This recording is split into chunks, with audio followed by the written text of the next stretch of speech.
I recognize the honourable member for Fairview-Clayton Park. Speaker, a few months ago, a woman in my riding opened her power bill and saw a charge of $3,000 for a 2-bedroom apartment. This is over 10 times higher than her usual bill. She tried to contact Nova Scotia Power and couldn't get through. When you're being asked to pay thousands of dollars for a basic service, the least you should be able to is expect answers. Why won't the Minister of Energy take action and bring Nova Scotia Power under control? I recognize the Honourable Minister of Energy. Thank you, Madam Speaker. That's not acceptable. We know that, and those bills are happening all across the province. It's just not acceptable.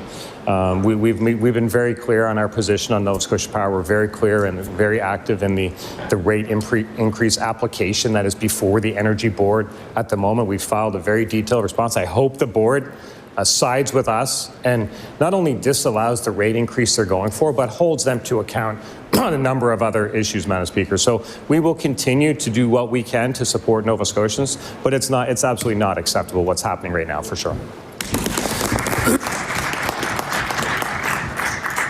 I recognize the honourable member for Fairview-Clayton Park. The Minister of Energy should be able to do more than just write op-eds and letters. An older man contacted my office after getting a power bill that was higher than it was supposed to be. He couldn't get a clear answer from Nova Scotia Power, and so he ended up paying it anyways because he was afraid of it going into arrears. Why is the Minister of Energy letting Nova Scotia Power get away with this?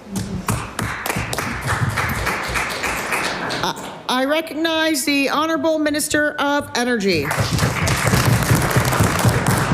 Madam Speaker, there is an independent energy board formed with the UARB. They make decisions on this. We all have an opportunity, but we have to respect their independence. But where we could act, we did. We certainly took significant action in 2023 when Nova Scotia Power had accumulated over $100 million in the fuel adjustment mechanism. We worked with the federal government, worked with Invest Nova Scotia to help defer that and mitigate that cost. Otherwise, power rates would have went up by 10% just at that moment, 10 to 15%. So when we can act, we do act. There's a lot of work to be done, Madam Speaker, but we have to respect the independence of the board for sure. We need to diversify the grid. That's why I encourage the member to get behind us on the push for developing our own onshore natural gas to help diversify and bring rates down, Madam Speaker.